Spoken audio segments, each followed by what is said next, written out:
They were told that American soldiers would burn them alive, that their families would be shamed forever, that death was better than capture.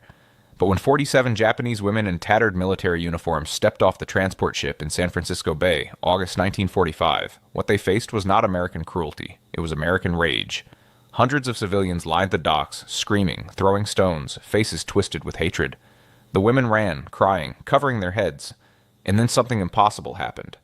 The American guards stepped between them and the mob. The enemy became their shield. They expected death. They received protection. If you want to hear more incredible true stories from World War II that most people don't know about, make sure to like this video and subscribe to our channel. Now let's continue with this remarkable story.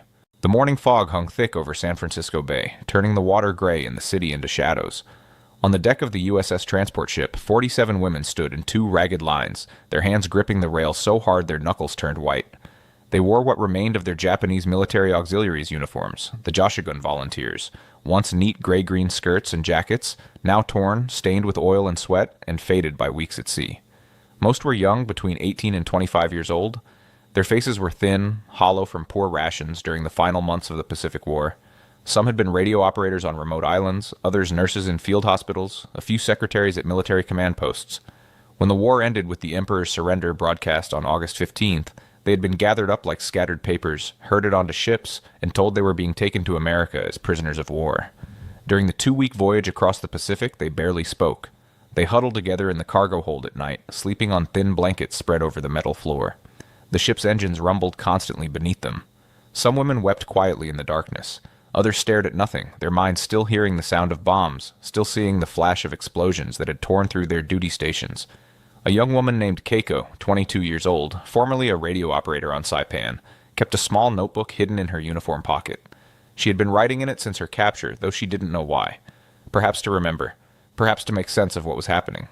On the night before they reached California, she wrote, "Tomorrow we arrive in the enemy's land. I have heard stories of what Americans do to prisoners. My hands shake as I write this. Mother, if you ever read these words, please know I tried to serve with honor." As dawn broke and the ship approached the dock, the women were ordered on deck.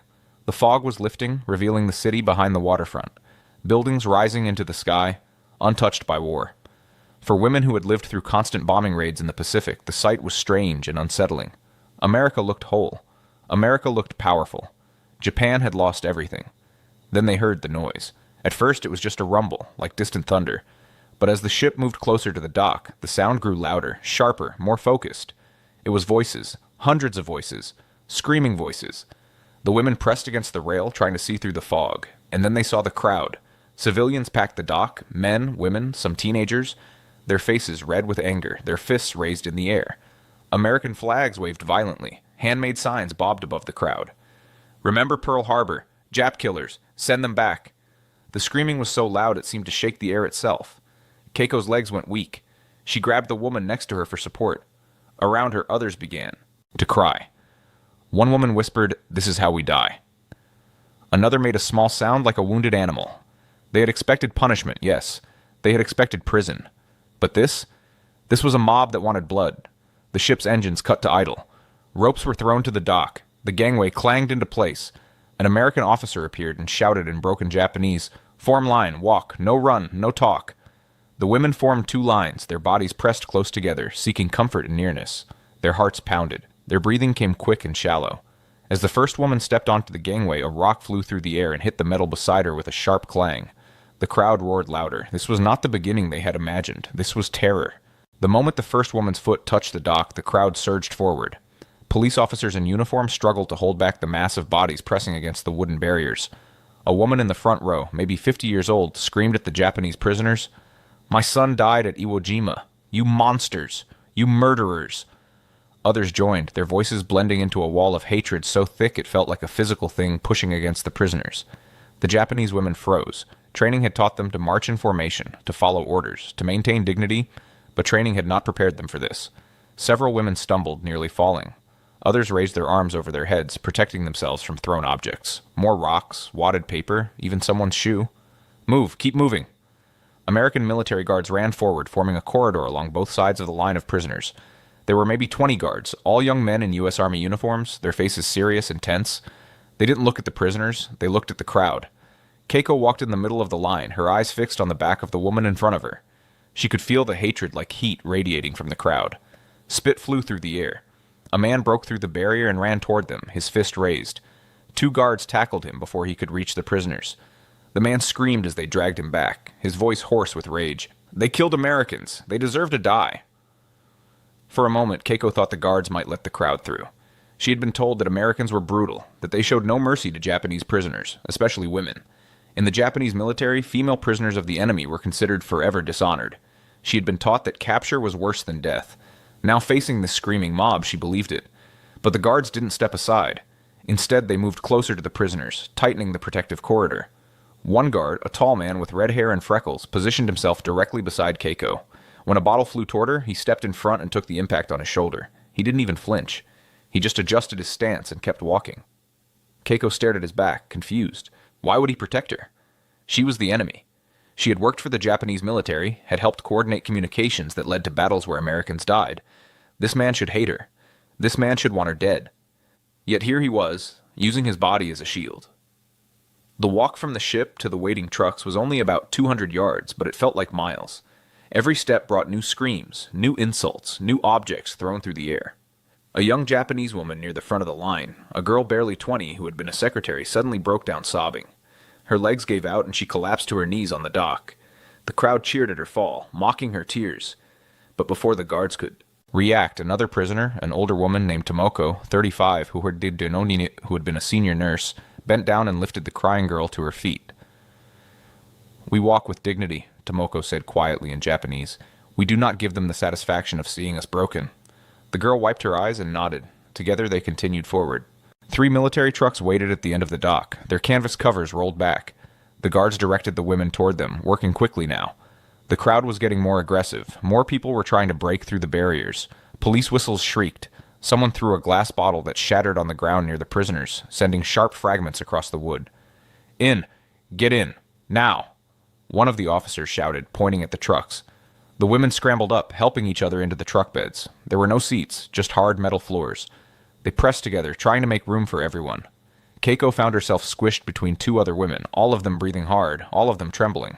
As the last women climbed aboard, the guards jumped up after them. They stood at the back of each truck, facing outward toward the crowd, creating a human barrier between the prisoners and the mob. The red-haired guard who had protected Keiko was right there, his back to her, his hand resting on the rifle slung over his shoulder. He didn't draw the weapon, but the message was clear. He would if he had to. The truck engines roared to life. The vehicles lurched forward. The crowd followed, running alongside, still screaming, still throwing things. A man with a twisted face of pure hatred got close enough to spit at the truck. The guards didn't move. They just stood there, solid, unmoving, like human walls.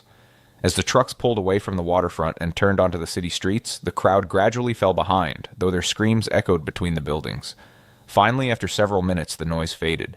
The women in the trucks sat in stunned silence, their eyes wide, their bodies still shaking with adrenaline and fear.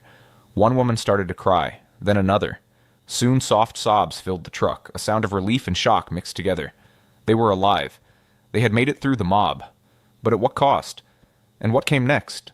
The trucks drove for over an hour, leaving the city behind and moving into countryside that seemed impossibly green after the gray wasteland of war-torn Japan.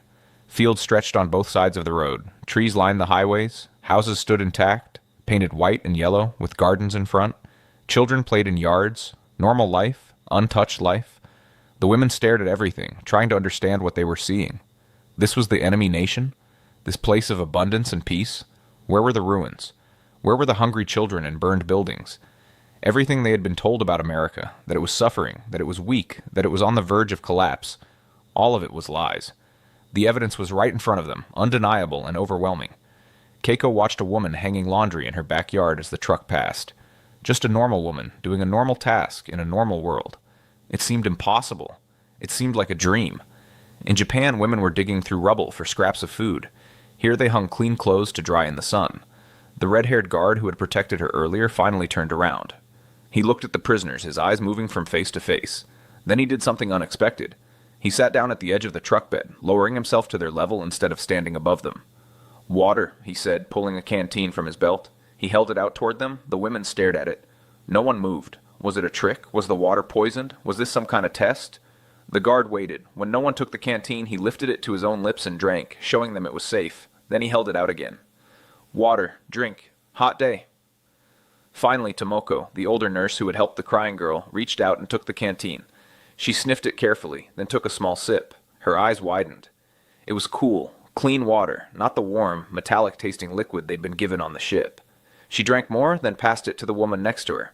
The canteen moved from hand to hand. When it was empty, the guard refilled it from a larger container at the front of the truck and passed it back. This happened 3 times until all the women had drunk their fill. "Thank you," Keiko said quietly in English. She had learned some English in school before the war. The guard looked at her, surprised. "You speak English?" "Little bit. Small." She held her thumb and finger close together to show how little. The guard nodded. He was quiet for a moment, then said, "That crowd at the dock, that's not everyone, you understand? Not everyone is like that." Keiko wasn't sure she understood all the words, but she understood the tone. He was trying to tell her something important. She nodded slowly. "Those people," the guard continued, gesturing back toward the city. "They lost sons, brothers, husbands in the war. They're angry. They're hurt. But they won't hurt you. We won't let them." "Why?" Keiko asked. It was the question burning in her mind. "We are enemy." The guard looked at her for a long moment. Then he said something that would stay with her forever. "The war is over. You're prisoners now, yes. But you're also people. And we don't let mobs hurt people. That's not who we are." He said it so simply, like it was obvious, like it was the only way things could be. But to Keiko, it was revolutionary. In the Japanese military, prisoners were considered less than human. Capturing enemy soldiers, and especially enemy women, was seen as the ultimate dishonor. Prisoners had no rights, no protections, no dignity. Yet here was this American guard, this enemy soldier, telling her that even as his enemy, she was still a person deserving of safety. The contradiction was almost impossible to process.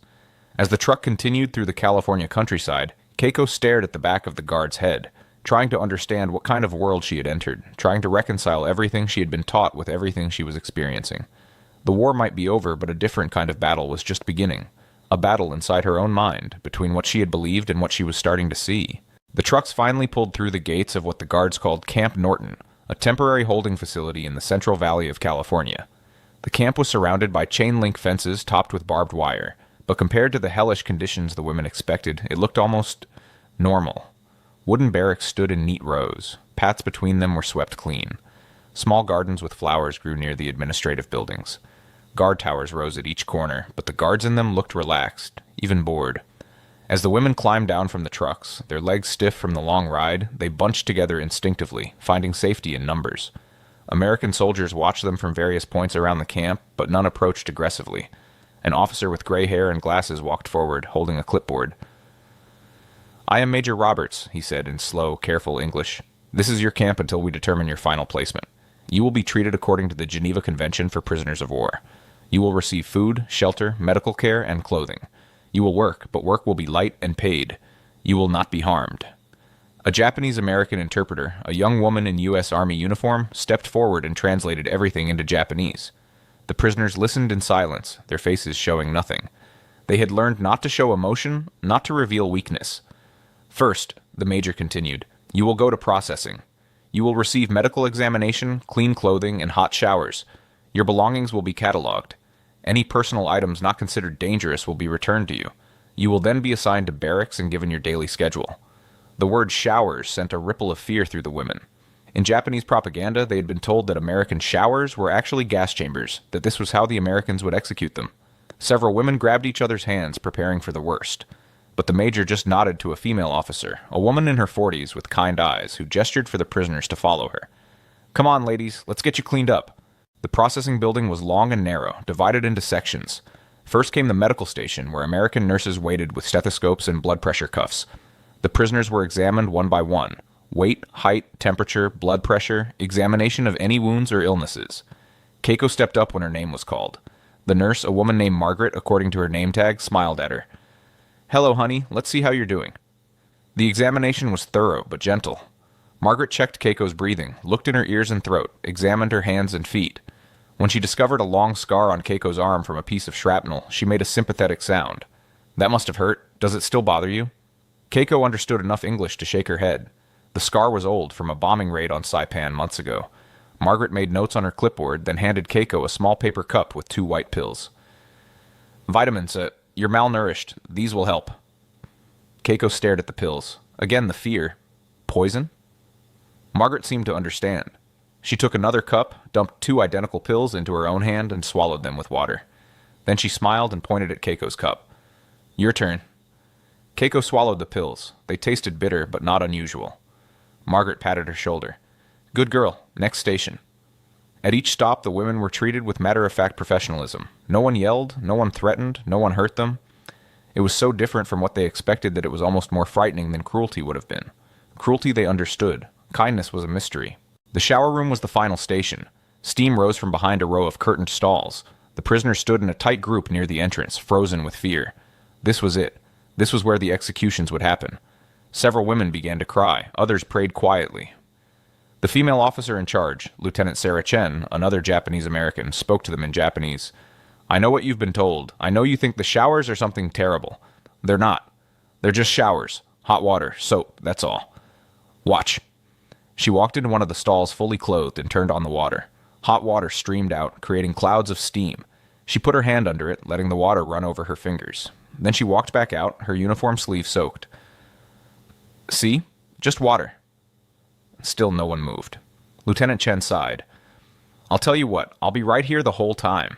The door stays open. If anything bad happens, which it won't, you can run out. But you need to wash. You've been on a ship for 2 weeks. You need to be clean for your health. Finally, Tomoko, the nurse who seemed to be the unofficial leader among the prisoners, stepped forward. I will go first. If I die, you will know. She walked into a stall, her back straight, her head high. The other women held their breath. The water turned on. They heard the sound of it hitting the tiles. Then after a long moment, they heard something else. A long, deep sigh of relief. Tomoko's voice came from behind the curtain, speaking in Japanese. It's real. It's just water, hot water, and soap, real soap. One by one, the other women entered the stalls. Keiko found herself in a small space with white tiles, a shower head above, and a bar of white soap on a metal dish. She turned the knob and hot water burst out, warmer than anything she'd felt in months. She stood under it, letting it soak her hair, her skin, washing away the grime and oil and fear. She picked up the soap. It smelled like flowers, roses maybe, or lavender.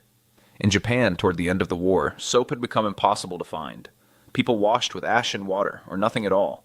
But here was real soap, thick and white, the kind her mother had used before the war. Keiko began to cry. She couldn't help it. The tears mixed with the shower water, running down her face. It wasn't grief exactly. It wasn't relief. It was something more complicated, a release of tension she'd been holding for months, maybe years. The hot water and soap weren't just cleaning her body. They were stripping away the layers of propaganda and fear, exposing something raw underneath. When she finally turned off the water and stepped out, a clean towel and fresh clothing waited on a bench. A simple gray dress, underwear, socks, and canvas shoes.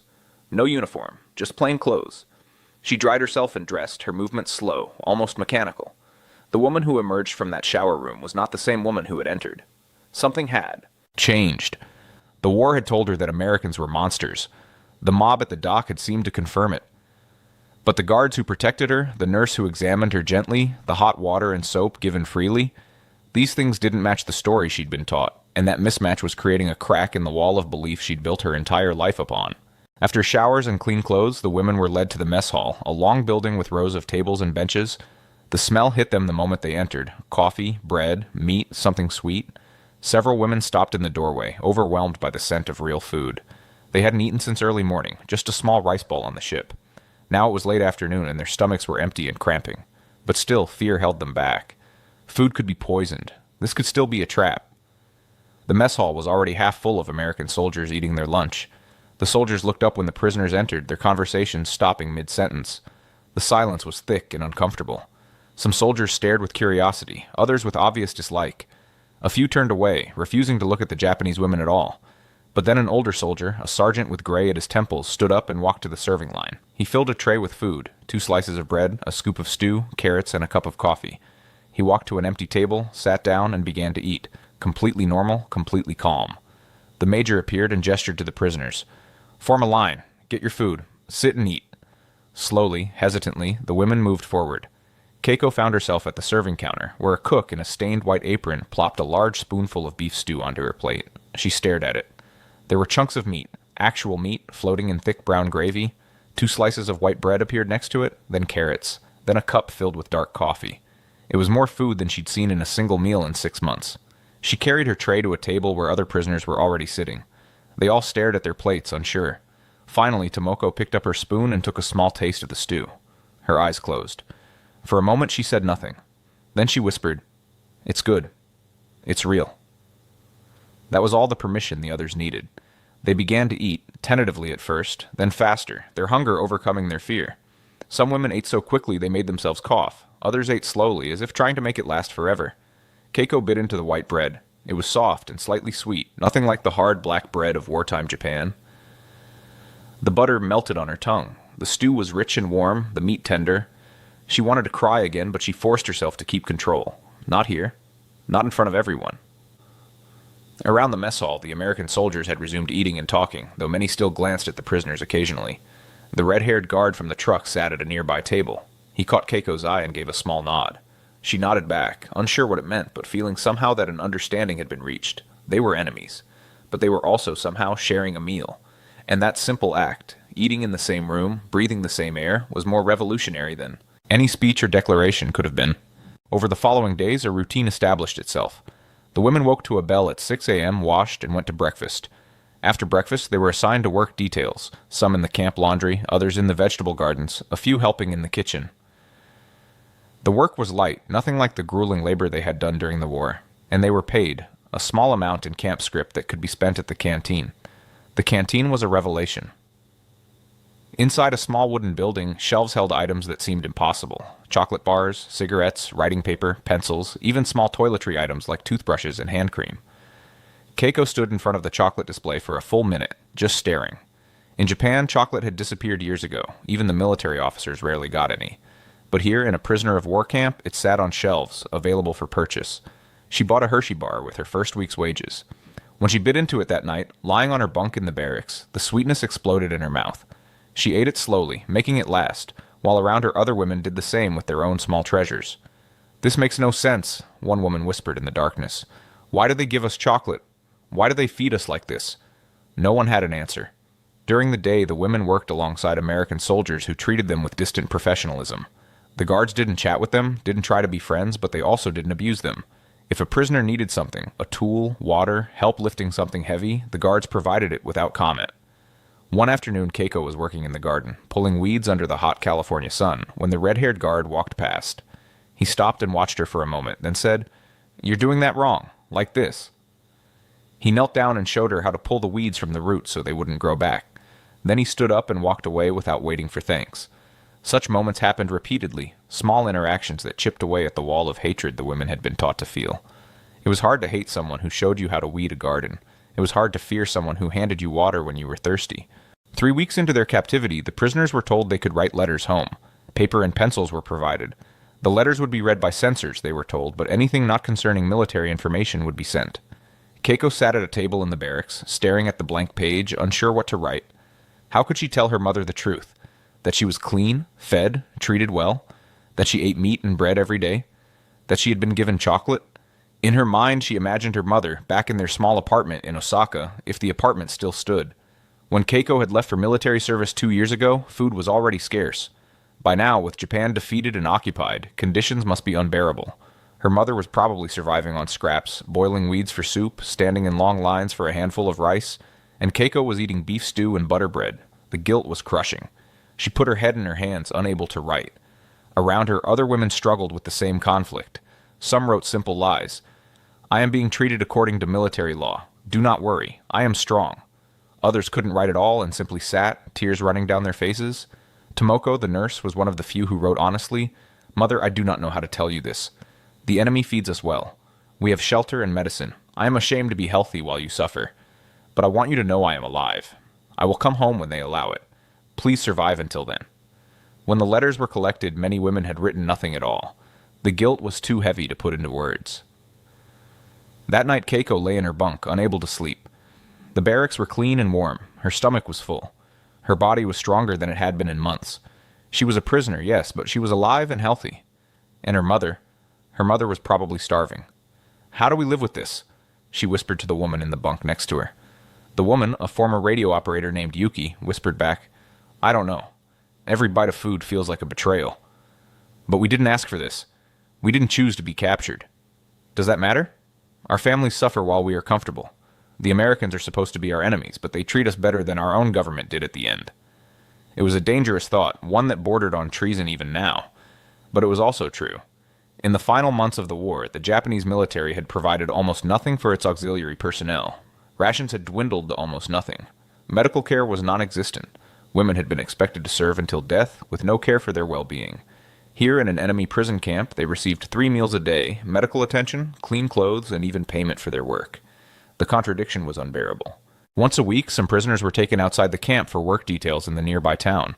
They rode in trucks under guard, but the guards were more relaxed now, less tense than they had been at the beginning. Keiko was selected for one of these details, along with a dozen other women. They were taken to a local farm to help with harvesting vegetables, work that would benefit both the farm and the camp's food supply.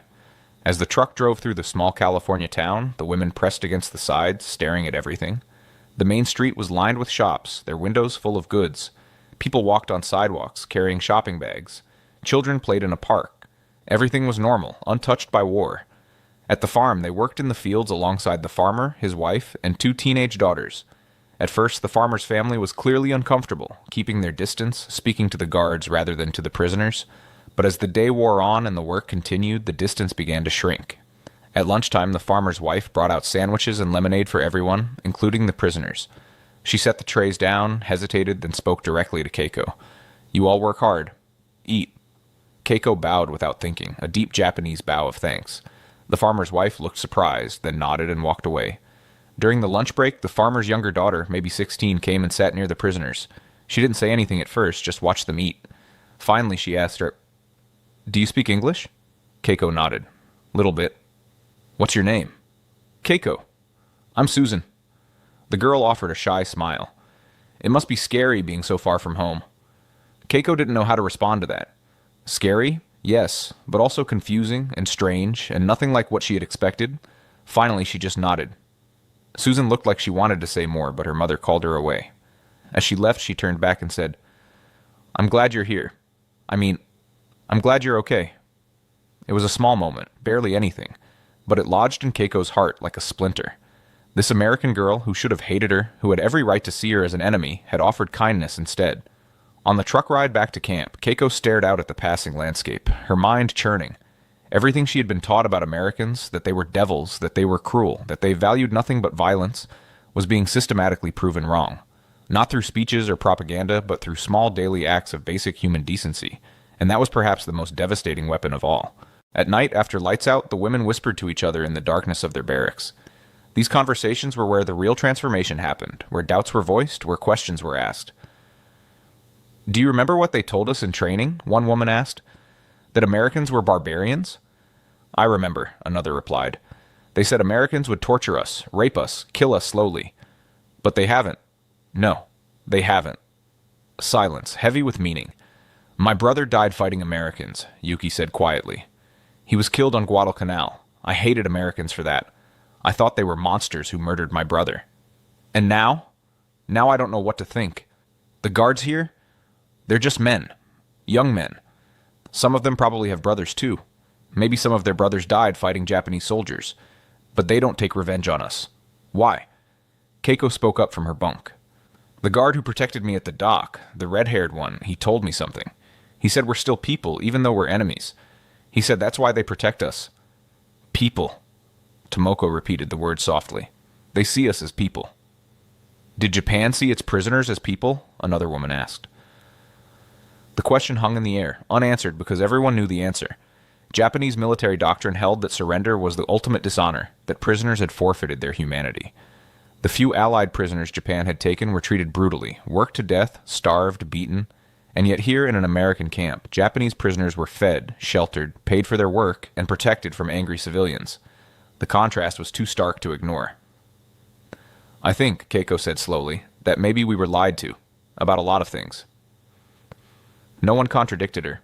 In the darkness, she heard small sounds, someone crying softly, someone else sighing deeply. The walls of belief that had held them together through the war were crumbling, and no one knew what would be left when they finally fell. 2 months into their captivity, the women were allowed to use a community bathroom that had mirrors, real glass mirrors, the first many of them had seen since before the war. Keiko stood in front of one and barely recognized herself. Her face had filled out, her cheeks had color, her hair, which had been dull and brittle, now shone. Her eyes were clearer. She looked healthy. She looked alive. She touched her face with her fingers, pressing against her cheeks, making sure the reflection was real. Behind her, other women gathered at the mirrors, having the same revelation. They were all transformed. In 2 months of American captivity, they had gained weight, regained their health, regained their humanity. "We look Japanese again," Yuki said, staring at her reflection. "For months we looked like ghosts. Now we look like people." Tomoko stood at the center mirror, her hands gripping the edge of the sink. Tears ran down her face. "I should be ashamed," she whispered. "I should be ashamed that I'm healthy. But I'm not. I'm grateful. And that makes me ashamed." The contradiction, the guilt of survival, the betrayal of comfort hung over all of them. They had been taught that Americans were evil, that capture was worse than death. But here they were, healthier and safer than they had been under their own military's care. The enemy had restored their humanity. Their own nation had stripped it away. Keiko wrote in her notebook that night, "Today I looked in a mirror and saw a stranger. She looks like me, but she is not the woman who left Japan. That woman believed what she was told. This woman has questions that have no answers. The Americans call us prisoners, but my body has never been more free. The war is over, but the battle in my heart is just beginning." One afternoon, while working in the laundry, Keiko found herself working near the red-haired guard. He was supervising the detail as always, but today he seemed quieter than usual, almost sad. Without thinking, Keiko asked, "You okay?" He looked surprised that she had spoken to him. For a moment he didn't answer. Then he said, "Got a letter today, from home." Keiko waited. "My brother was killed in the Philippines 2 months ago." The words hit Keiko like a physical blow. She stopped folding the laundry in her hands. I'm sorry." The guard nodded. His eyes were red like he'd been crying. He was 19, just a kid. Keiko didn't know what to say. This man's brother had died fighting her countrymen, and here he was, guarding her, protecting her, treating her with basic decency despite his loss. "I'm sorry," she said again, because there were no other words. The guard looked at her directly. "You didn't kill him. You were just a radio operator, right? On some island somewhere?" Keiko nodded. "Then it's not your fault. War is bigger than any of us. We all just got caught up in it." He walked away then, leaving Keiko standing with a half-folded sheet in her hands, her mind reeling. This man had every reason to hate her. His brother had died fighting Japan. Yet he didn't blame her personally. He saw the difference between a nation at war and an individual person. Could she do the same? Could she separate the American nation that had bombed Japanese cities from individual Americans like this guard, who showed her kindness despite his grief? It was the question that defined everything. The transformation completed itself on a Sunday afternoon in October. The prisoners were allowed a rest day, and some chose to sit outside in the autumn sunshine, enjoying the weather. Keiko sat with Yuki and Tomoko under a tree near their barracks. They had been talking about nothing important, the weather, the food, small gossip about other prisoners, when Yuki suddenly said, "I don't want to go home." The words fell like stones into still water. Tomoko stared at her. "What did you say?" "I don't want to go home. There's nothing left there. My city is destroyed. My family is probably dead. I'll starve within a week." Yuki's voice trembled. "Here, I'm alive. I'm fed. I'm treated like a human being. In Japan, I'll be treated like a traitor for surrendering." "You didn't surrender," Tomoko said. "You were captured. Does anyone care about the difference? I'm a woman who was taken prisoner. That's shame enough." Keiko knew Yuki was right. In Japanese culture, any soldier who surrendered, but especially women, faced social death. They would be rejected by their families, shunned by their communities, marked forever as dishonorable. Better to have died, the culture said. Better to have taken their own lives than face capture. But they hadn't died. They had survived. And now they were healthy, fed, and safe, in a place where no one looked at them with shame. "I want to go home," Tomoko said quietly. "I want to see my mother. I want to rebuild. But I'm afraid too. Afraid of what we'll find. Afraid of how we'll be treated. Afraid they'll ask us what it was like here," Keiko added, "and we'll have to lie." "Why lie?" Yuki asked. "Because if we tell the truth, that the Americans fed us, clothed us, paid us, protected us from mobs, who will believe us? They'll think we're traitors. They'll think we've been brainwashed." "Maybe we have been," Tomoko said. "Maybe this kindness is just another kind of weapon." But even as she said it, she didn't believe it. Kindness wasn't a weapon. It was just kindness. And it had done what all the propaganda and threats and military training could never do. It had made them see their enemies as human beings. And once you saw someone as human, everything changed. In November, 3 months after their arrival, the announcement came. The Japanese women prisoners would be repatriated. Ships were being organized to return them to Japan, where they would be released to whatever remained of their families and homes. The news was met with mixed reactions. Some women cried with joy at the thought of going home. Others sat in silence, their faces unreadable. A few, like Yuki, openly expressed dread.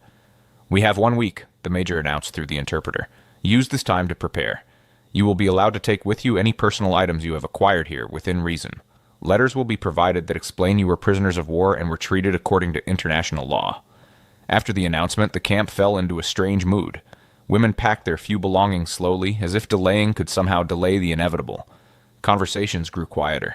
The laughter that had started to emerge in recent weeks disappeared. Keiko found herself walking the campgrounds one evening, looking at everything as if seeing it for the first time. The barracks where she had slept in a real bed with clean sheets. The mess hall where she had eaten 3 meals a day. The garden where she had learned to pull weeds properly. The laundry where she had worked alongside the red-haired guard.